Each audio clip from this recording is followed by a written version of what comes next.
Arnaud Danjou, il a 25 ans. Il est le président d'Academia Christiana, le mouvement co-organisateur de cette manifestation. Merci.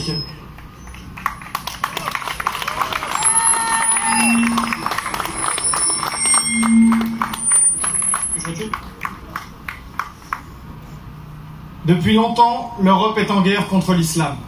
Depuis le 7e siècle et le début de la conquête arabe jusqu'à la bataille de Vienne, en passant par les croisades, la Reconquista et les Pentes, deux mondes n'ont cessé de s'affronter. La chute de Rome permit l'expansion islamiste jusqu'en Espagne, qui succomba à diviser par des querelles intestines, menaçant ainsi l'Europe tout entière. C'est ce combat ancien qui se poursuit aujourd'hui. C'est cette idée de défense de la foi et de la civilisation qui perdure jusqu'à nous. Déjà à l'époque, la corruption et la trahison que nous retrouvons aujourd'hui dans nos élites modernes nous affaiblissaient de l'intérieur. C'est le gouverneur de Ceuta, le comte byzantin Julien, qui trahit les Visigoths pour s'allier aux musulmans. Et 13 siècles plus tard, Ceuta est toujours une ville passoire, par laquelle l'expansion islamiste continue.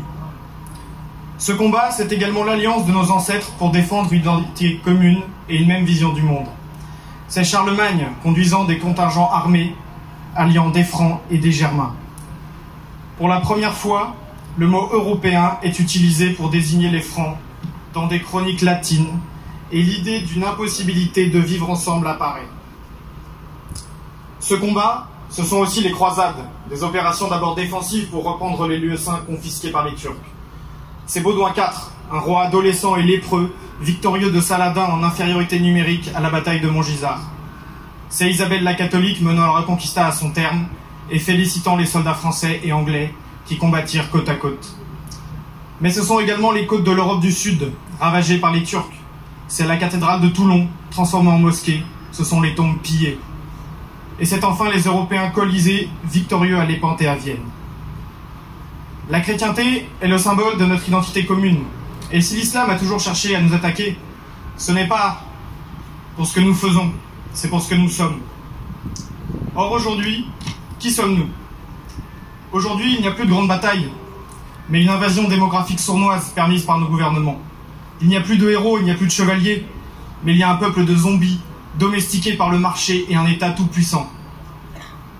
Notre héritage, c'est l'esprit de courage, l'esprit d'ardeur et de dévouement. C'est tout le contraire du matérialisme contemporain et des faiblesses qui ont fait de nous aujourd'hui un peuple à genoux, étranger sur son propre sol, en proie au terrorisme islamiste. Une horde de consommateurs métis et transgenres n'aura jamais rien à opposer à un idéal religieux et conquérant. Jean Debrenne disait « Chacun de nous est le dernier des Européens ». Nous ne voulons pas faire de calcul d'apothicaire.